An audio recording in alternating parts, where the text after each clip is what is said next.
नमस्कार, आप देख रहे हैं यूथ इंडिया एनटीवी और मैं हूं आपका दोस्त राजा पांडे। आपको एक ऐसी लव स्टोरी के बारे में बताने वाले हैं, एक ऐसी प्रेम कहानी के बारे में बताने वाले हैं जिसे सुनकर आप चौंक जाएंगे। और जब लड़कियां भागती हैं घर छोड़ के तो उनके परिवार पे क्या बीतता है, सारी कहानी आपको बताएंगे हम। जो कि पूर्णिया की कहानी है, पूर्णिया जिला की कहानी है। बहुत ही भयानक कहानी, जो कि लड़की घर से भाग जाती है शादी के ठीक एक माह पहले। घर वाले के ऊपर क्या बीत रहा है, पूरी कहानी आपको समझाएंगे हम। कहानी सुनकर आप बहुत चक्के हो जाएंगे। वीडियो में अंत तक बने रहिएगा, तभी आपको समझ में आएगा कि प्यार क्या है, प्यार का मतलब क्या है, 4 दिन का प्यार क्या होता है। पूरी कहानी समझाएंगे। और अभी तक आपने हमारे चैनल को सब्सक्राइब नहीं किया है तो प्लीज लाल बटन दबा के चैनल को सब्सक्राइब कर लीजिए, लाइक कर दीजिए और बेल के आइकन को जरूर प्रेस कर लीजिएगा, ताकि जो भी बड़ा अपडेट हो, न्यूज हो, सीधा आप तक पहुंच सके।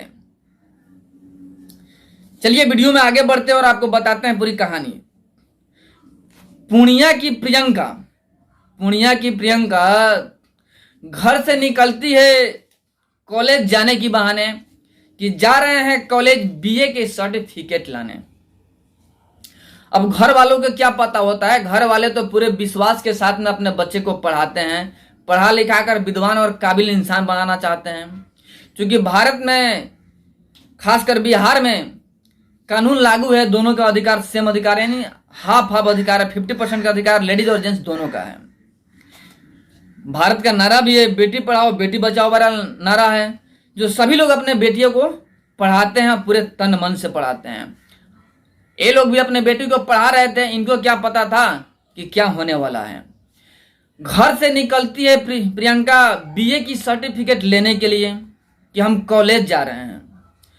कॉलेज जाती है, लेकिन कॉलेज से लौटकर वापस नहीं आती है। रात हो जाता है, शाम से रात हो जाता है। घर के लोगों को बेचैनी बढ़ जाता है कि आखिर प्रियंका गई कहाँ भाई, कि अभी तक आई नहीं। अब उसके जांच पड़ताल में पड़ते हैं कि प्रियंका कहाँ गई। पता करने पर पता चलता है कि प्रियंका किसी के साथ में भाग गई है।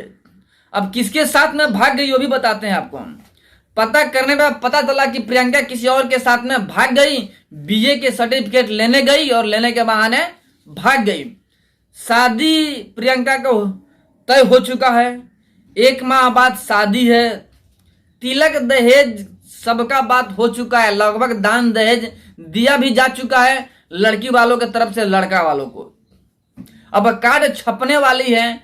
पूरे रिलेशनशिप में पता चल गया है कि प्रियंका का शादी होने वाला है 1 माह बाद। लेकिन 1 माह पहले, पूरे हल्ला होने के बाद 1 माह पहले ठीक प्रियंका बीए के सर्टिफिकेट लेने के बहाने भाग जाती है। वो भी किसके साथ में? लड़का है नीरज नाम का, जिसके साथ में वो भाग जाती है, जो कि कॉलेज का ही होता है नीरज। उसके साथ में प्रियंका भाग जाती है। आज जब लड़की वाले पुलिस थाने पहुंचते हैं, वहां पे एफआईआर दर्ज करवाते हैं कि हमारी बेटी को लेकर नीरज नाम के लड़का भाग गया है। जाके एफआईआर करवाते हैं। उसी रात प्रियंका का फोन आता है उसके पिता के पास में कि हम जिएंगे तो नीरज के साथ में और मरेंगे तो नीरज के साथ में। अब सुनिए, घर वालों को फोन सुन के बेचैनी बढ़ गया। पिता सोचने लगे कि आखिर हमारी परवरिश में क्या कमी रह गई कि घर से भाग गई। जिंदगी भर हमने पाल पोस के बड़ा किया, बेटी बचाओ बेटी पढ़ाओ के नारे को पूरा करने के लिए हमने बेटी को पढ़ाया, ग्रेजुएशन पास करवाया, यही दिन देखने के लिए कि बीए पास करने के बाद से लड़की घर छोड़ के भाग जाएगी किसी अपने दोस्त के साथ में, हमारी नाक कटवा देगी पूरे समाज के बीच में। ये सोच के घर वालों का हालात बद से बदतर हो सकता है। बाकी आप समझ सकते हैं कि जब किसी बेटी का पिता अपने बेटी का दिन उतार दिया हो शादी करने के लिए, पूरे गांव समाज में चर्चा हो गया हो, और लड़की 1 माह पहले शादी से एकाएक घर छोड़ के भाग जाती है, तो उसके ऊपर क्या बीत रहा होगा आप समझ सकते हैं।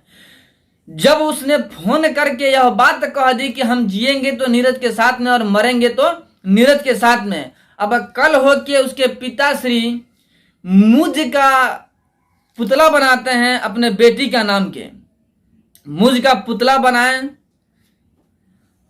पचाठी बोलते हैं अपने बिहार में, पचाठी को तैयार किया गया। मुझ वाले पुतला प्रियंका के नाम से बना हुआ पुतला को स्टेज पे सजाया गया और प्रियंका के नाम से जितने भी घर में सामान थे, फोटो से लेकर हर एक चीज, सभी को पचाठी पे रखा गया और पूरे गांव घुमाया गया। पूरे गांव घुमाने के तत्पश्चात शमशान घाट में लेके गया लोग और उसे जाकर विधिवत दाह संस्कार किया गया, क्योंकि प्रियंका का पिता समझते हैं कि वो हमारे लिए मर चुकी है। जब हमारी इज्जत के बारे में उसको थोड़ा भी ख्याल नहीं है तो हमारी बेटी की लायक नहीं है, यानी वो मर चुकी है। खुलेआम तौर पे उन्होंने अपने बेटी को मृत घोषित कर दिया और उसके पुतला को जला करके शमशान घाट में सभी को बता भी दिया। अब लोगों ने प्रियंका का भाई से पूछा कि भाई आप लोगों ने ऐसा क्यों किया। अब जो प्रियंका का भाई ये बोल रहा है कि देखिए, प्रियंका की वजह से हमारे पिता सर उठा करके गांव में घूम नहीं सकते हैं। एक माह पहले जब लड़की भाग गई, जिस लड़का से शादी का तय हुआ था, वो सोचिए वो लड़का वाले कितने सारे बोल बोले होंगे पिताश्री को, जिसके वजह से पिताजी सर उठाकर चल नहीं सकते हैं गांव समाज में। इसी वजह से उन्होंने पुतला बना करके पूरे गांव समाज को दिखा करके प्रियंका का चीता सजा करके जला करके खत्म कर दिया। यानी कि रिश्ता हमेशा के लिए प्रियंका के साथ में जो रिश्ता है माँ बेटी का, बाप बेटी का और भाई बहन का, सारा टूट के खत्म हो गया। गांव समाज को प्रियंका के पिता स्पष्ट तौर पे दिखा दिए कि देखो भाई, जो हमारी इज्जत नहीं की, हमारे मान मर्यादा का ख्याल नहीं की, वो हमारी बेटी हो ही नहीं सकती है, यानी मृत घोषित कर दिए।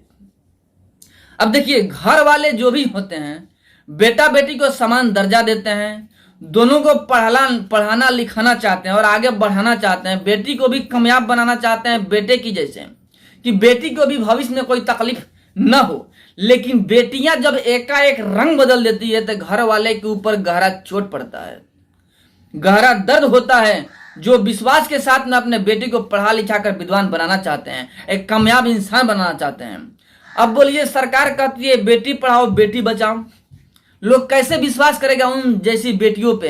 प्रियंका जैसे ही लड़कियां, प्रियंका जैसी जो लड़कियां हैं, यही और सारी लड़कियों को भी बदनाम करती है और इन्हीं जैसे लड़कियों की वजह से लगभग गार्जियन का जो भरोसा होता है अपने बेटी के ऊपर से टूटते हुए नजर आ रहा है। अगर आए दिन ऐसा ही घटना होते रहा तो आने वाला समय ऐसा भी आएगा कि लोग अपने बेटी को पढ़ाना लिखाना छोड़ देंगे, इसी डर की वजह से कि क्या फायदा पढ़ाने लिखाने से, जब लड़की पढ़ लिख के बड़ा हो जाएगी, जब घर छोड़ के भाग ही जाएगी, तो इससे अच्छा है हम पढ़ाएं ही नहीं, घर पे ही रखे और जब समय आए तो शादी करके विदा कर दें। यानी हालात वही है, बचपन में भी घर पे खाना बनाओ, अब बड़ा होके भी घर पे खाना ही बनाओ, बाहर की दुनिया से तुम्हें कोई मतलब होगा ही नहीं, समय ऐसा ही आएगा।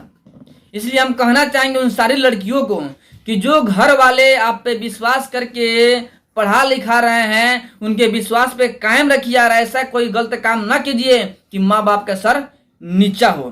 बाकी आप लोगों का क्या राय है इस विषय में कमेंट में बताइएगा जरूर। और एक बात और बता दें जाते जाते कि अगर घर के लड़का और लड़की बिगड़ते हैं तो कहीं ना कहीं घर के गार्जियन का भी दोष है। आप पढ़ाइए लिखाइए, बेटी बचाइए बेटी पढ़ाइए, तभी भारत आगे बढ़ेगा, एक कथन सत्य है। लेकिन उस पर निगरानी भी रखिए, बेटी की प्रतिक्रिया पर ध्यान दीजिए, जितना प्रतिक्रिया हो रहा है सभी पे ध्यान दीजिए। बेटी कब जाती है, कब पढ़ती है, क्या करती है, इन सब बातों पर ध्यान देना गार्जियन का फर्ज है, कर्तव्य है। क्योंकि जो होते हैं इंसान एक माटी की तरह होते हैं, जो गार्जियन होता है कुम्हार के जैसे होता है, जैसा माटी गढ़ेंगे वैसा ही बर्तन बनकर तैयार होगा। यहाँ गार्जियन का अहम भूमिका है, गार्जियन को ध्यान देना चाहिए, क्योंकि एक पत्थर में अगर रुई घसेंगे ना डेली तो वहां पे भी गड्ढा हो जाएगा, वो तो इंसान है। जब घर से बाहर किसी और के संपर्क में आएगी तो बिगड़ने की पूरा संभावना होता है। लेकिन गार्जियन को चाहिए कि इस पर ध्यान दे ताकि घर न बिगड़े। बाकी आप लोग की राय क्या है कमेंट में बताइएगा जरूर। फिर मिलेंगे आप समय एक बड़े अपडेट के साथ में, तब तक के लिए जय हिंद।